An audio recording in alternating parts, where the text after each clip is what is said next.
वो एक शर्त जिसने तोड़ दिया विपक्षी गठबंधन। बीजेपी ने किसी दिया ऑफर। 2024 से पहले हो गए 2 ऐलान।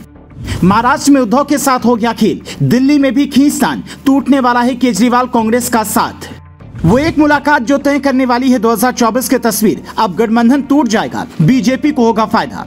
जो महागठबंधन एक साथ मिलकर 2024 में मोदी को टक्कर देने का दम भर रहा था, उसकी हवा निकलती दिख रही है। हाल ही में 2 ऐसी खबरें सामने आई जिसने विपक्षी एकता में टूट के संकेत दे दिए। खबर है कि महाराष्ट्र में बड़ा खेल होने की तैयारी हो रही है। साथ ही दिल्ली में केजरीवाल की चालाकी के बाद कांग्रेस उन्हें बड़ा झटका देने की तैयारी कर रही है।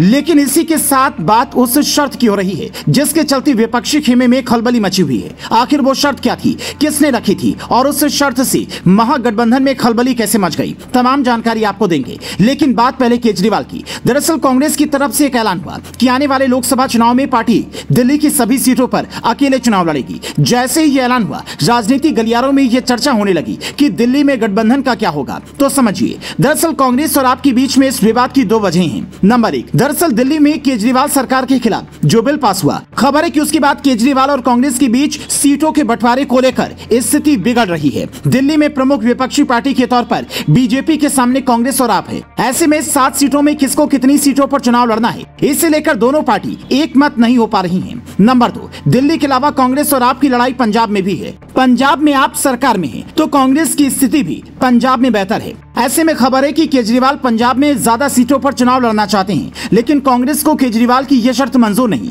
दिल्ली और पंजाब, इन 2 राज्यों में ही आम आदमी पार्टी का वर्चस्व है। ऐसे में अगर इन दोनों राज्यों में केजरीवाल की बात कांग्रेस से नहीं बन पाती तो केजरीवाल का गठबंधन से अलग होना पक्का माना जा रहा है। खबर है कि दिल्ली के बाद पंजाब को लेकर भी कांग्रेस जल्द ही अकेले चुनाव लड़ने का ऐलान कर सकती है। अब बात महाराष्ट्र की उथल पुथल की, फिर उस शर्त का खुलासा करेंगे जिसने हंगामा मचाया। दरअसल हाल ही में शरद पवार और अजीत पवार के बीच हुई सीक्रेट मीटिंग को लेकर महाराष्ट्र की राजनीति में हलचल बढ़ गई है। खबर है कि चाचा भतीजे के बीच हुई इस गुप्त बैठक के बाद महाराष्ट्र की राजनीति में भी बड़ी उठापटक देखने को मिलेगी। कांग्रेस और शिवसेना को यह मुलाकात हजम नहीं हो रही है। कांग्रेस का कहना है कि गुप्त रूप से होने वाली इस बैठक को महाविकास आघाड़ी गठबंधन के लिए ठीक नहीं मानती। ये चिंता का विषय है। चाचा भतीजे की इस बैठक के बाद राजनीतिक जगत में चर्चा है कि महाराष्ट्र में भी महागठबंधन में टूट हो सकती है। इस तरह की अटकलें लगाई जा रही हैं कि कांग्रेस शरद पवार को साथ लिए बिना लोकसभा चुनाव में जा सकती है। अब बात उस शर्त की जिसकी इस वक्त सबसे ज्यादा चर्चा हो रही है। दरअसल एक दावा किया जा रहा है कि अजीत पवार ने शरद पवार को केंद्रीय मंत्रिमंडल में जगह देने की पेशकश की। खबर ये थी कि बीजेपी ने शरद पवार को केंद्रीय कृषि मंत्री बनाने और नीति आयोग के अध्यक्ष पद का ऑफर दिया है।